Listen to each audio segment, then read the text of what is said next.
Mr. Gowdy for 5 minutes. Good morning, Director Comey. Secretary Clinton said she never sent or received any classified information over her private email. Was that true? Our investigation found that there was classified information sent. So it was not true? Right. That's what I said. Okay. Well, I'm looking for a little shorter answer so you and I are not here quite as long. Secretary Clinton said there was nothing marked classified on her emails either sent or received. Was that true? That's not true. There were a small number of portion markings on, I think, 3 of the documents.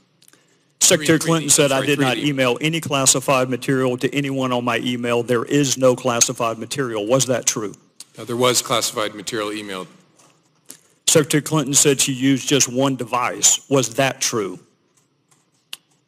She used multiple devices during the 4 years of her term as Secretary of State. Secretary Clinton said all work-related emails were returned to the State Department. Was that true? No, we found work-related emails, thousands, that were not returned.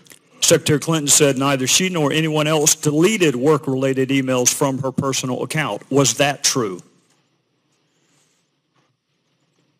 That's a harder one to answer. We found traces of work-related emails on devices or in Slack space, whether they were deleted or whether when a server was changed out, something happened to them. There's no doubt that there were work-related emails that were removed electronically from the email system. Secretary Clinton said her lawyers read every one of the emails and were overly inclusive. Did her lawyers read the email content individually? No. Well, in the interest of time, and because I have a plane to catch tomorrow afternoon, I'm not going to go through any more of the false statements, but I am going to ask you to put on your old hat. False exculpatory statements, they are used for what? Well, either for a substantive prosecution or for evidence of intent in a criminal prosecution.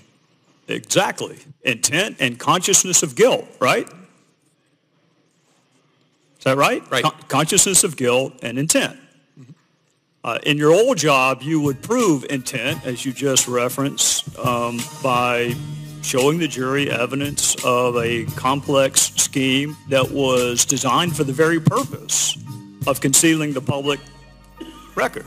And you would be arguing, in addition to concealment, the destruction that you and I just talked about, or certainly the failure to preserve. You would argue all of that under the heading of intent. You would also be arguing the pervasiveness of the scheme, when it started, when it ended, and the number of emails, whether they were originally classified or up-classified. You would argue all of that under the heading of intent. You would also probably, under common scheme or plan, argue the burn bags of daily calendar entries or the missing daily calendar entries as a common scheme or plan to conceal. 2 days ago, Director, you said a reasonable person in her position should have known a private email was no place to send and receive classified information. You're right. An average person does know not to do that. This is no average person. This is a former First Lady, a former United States Senator, and a former Secretary of State that the President now contends is the most competent, qualified person to be president since Jefferson. He didn't say that in 2008, but he says it now. She affirmatively rejected efforts to give her a state.gov account. She kept these private emails for almost 2 years and only turned them over to Congress because we found out she had a private email account. So you have a rogue email system set up before she took the oath of office, thousands of what we now know to be classified emails, some of which were classified at the time. One of her more frequent email comrades was in fact hacked, and you don't know whether or not she was. And this scheme took place over a long period of time and resulted in the destruction of public records, and yet you say there is insufficient evidence of intent. You say she was extremely careless, but not intentionally so. You and I both know intent is really difficult to prove. Very rarely do defendants announce, on this date, I intend to break this criminal code section. Just to put everyone on notice, I am going to break the law on this date. It never happens that way.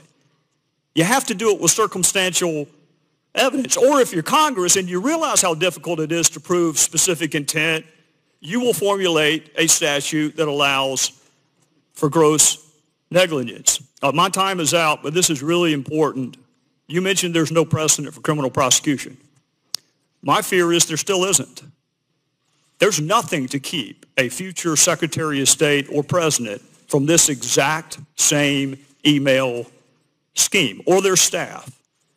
And my real fear is this. It's what the chairman touched upon. This double-track justice system that is rightly or wrongly perceived in this country. That if you are a private in the Army and you email yourself classified information, you will be kicked out. But if you are Hillary Clinton and you seek a promotion to commander-in-chief, you will not be. So what I hope you can do today is help the average person, the reasonable person you made reference to, the reasonable person understand why she appears to be treated differently than the rest of us would be. With that, I would yield back.